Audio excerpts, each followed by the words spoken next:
Hello friend, कैसे हैं आप लोग।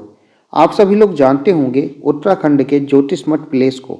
ये भारत का बहुत ही बड़ा तीर्थ स्थल है। यहाँ पे बहुत से श्रद्धालु जो हैं वो इस जगह पे आते हैं।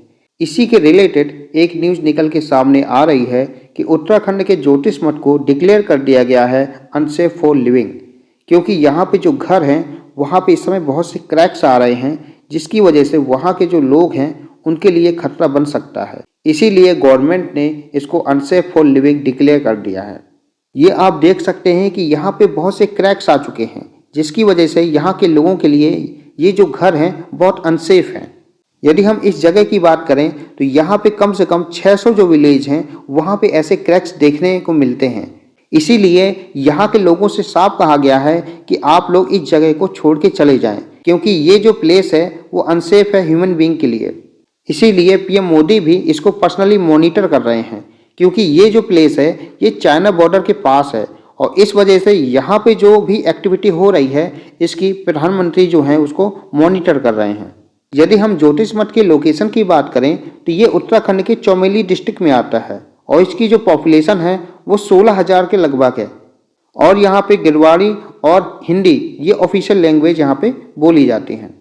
ऐसा नहीं है कि ज्योतिष मठ में ये प्रॉब्लम्स पहली बार ही आ रही हैं। इसके पहले 2021 में यहाँ पे मैसिव फ्लूड आया था और यहाँ पे जो ग्लेशियर था वो ब्रेक ऑफ हो गया था, जिसकी वजह से यहाँ पे जो बहुत ज़्यादा बाढ़ आ चुकी थी और यहाँ पे कम से कम 150 लोगों की मौत हो चुकी थी।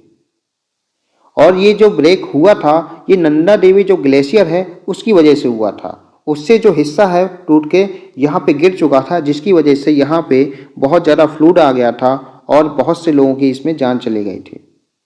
इसीलिए गवर्नमेंट ने इस प्लेस को लैंडस्लाइड सबसिडेंस जोन डिक्लेयर कर दिया है और यहाँ पे कम से कम 68 फैमिलीज़ को यहाँ से बाहर निकाल लिया गया है। वैसे इस प्लेस में ऐसा क्यों हो रहा है इसकी अभी कोई पुष्टि नहीं हुई है, लेकिन कुछ कंडीशंस लगाई जा रही हैं कि यहाँ पे पॉपुलेशन धीरे धीरे बढ़ रही है, जिसकी वजह से यहाँ पे जो ग्राउंड वाटर है वो धीरे धीरे कम हो रहा है और इसकी वजह से ये जो लैंडस्लाइड है ये यहाँ पे अधिकतर हो रही है। इसी के रिलेटेड दिल्ली हाई कोर्ट में एक प्ली डाली गई है और ये कहा गया है कि इसके रिलेटेड एक कमेटी बैठाई जाए और ये कमेटी जो है वो इसकी जाँच करे, क्योंकि अभी तक ये प्रॉब्लम समझ में नहीं आई है कि आखिर ये ऐसा क्यों हो रहा है। ऐसा नहीं है कि इसके रिलेटेड अभी तक कोई वार्निंग नहीं आई है। 1976 में ये कहा गया था कि ये जो प्लेस है ये स्पिरिचुअल है और यहाँ पे कम से कम पॉपुलेशन होनी चाहिए, लेकिन समय के साथ साथ ये जो जगह है यहाँ पे पॉपुलेशन बढ़ती गई और इस वजह से जब पॉपुलेशन बढ़ती है तो वहाँ पे रिसोर्सेज भी हैं वो यूज होंगे और उसके रिसोर्सेज एक्सप्लॉइट हुए, जिस वजह से यहाँ पे ये कंडीशंस देखने को मिल रही है। ऐसा नहीं है कि ये कोई फ्लैट लैंड है, ये जो है यहाँ पे पहाड़ी एरिया है और यहाँ पे ग्लेशियर्स जो हैं वो हमेशा बनते रहते हैं और इस वजह से जब यहाँ पे पॉपुलेशंस बढ़ेगी और यहाँ के रिसोर्सेज का एक्सप्लॉइटेशन होगा तो ये ग्लेशियर्स जो हैं वो पिघलेंगे और यहाँ पे बहुत ज़्यादा प्रॉब्लम्स क्रिएट कर सकते हैं। तो इसी वजह से बहुत से एस्टिमेट ये लगाया जा रहा है कि जब ग्राउंड वाटर ज़्यादा यूज हो गया तो यहाँ के ग्लेशियर्स में कुछ हलचल हुई और जिस वजह से ये प्रॉब्लम्स जो हैं वो क्रिएट हो रही हैं, क्योंकि ये एरिया जो है वो चाइना के बहुत पास है और यहाँ पे नदियाँ होने की वजह से यहाँ पे बहुत से हाइड्रो इलेक्ट्रिक प्रोजेक्ट बनाए गए हैं और साथ में ऋषिकेश से बद्रीनाथ का जो नेशनल हाईवे है इसको भी एक्सपेंड किया जा रहा है। तो ये जो एक्सप्लॉइटेशन हो रहा है इसकी वजह से यहाँ पे जो ग्लेशियर्स हैं ये भी अपनी डिस्टर्बेंस इसमें आ रही है। वैसे जोशीमठ की बात करें तो ये बहुत बड़ा तीर्थस्थल है। इसकी स्थापना जो है वो आदि शंकराचार्य ने की थी।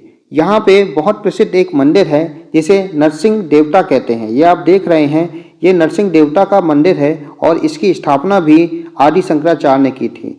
इसी वजह से यहाँ पे बहुत से ज़्यादा श्रद्धालु आते हैं और यहाँ पर ट्रैवलिंग होने की वजह से ये कंडीशंस हो सकती हैं। और यदि दिल्ली हाई कोर्ट ये जो प्ली डाली गई है इसकी बात मान लेती है तो शायद यहाँ पे एक कमेटी बैठाई जाए, तभी हमें इसका रियल जो है वो पता चलेगा कि आखिर क्या रीजन्स हैं कि यहाँ पे इतने सारे क्रैक्स आ रहे हैं। कम से कम 600 घरों में ही ऐसे क्रैक्स आ रहे हैं और इससे हो सकता है कि उत्तराखंड के जो आसपास का एरिया है वो भी इससे डैमेज हो सकता है।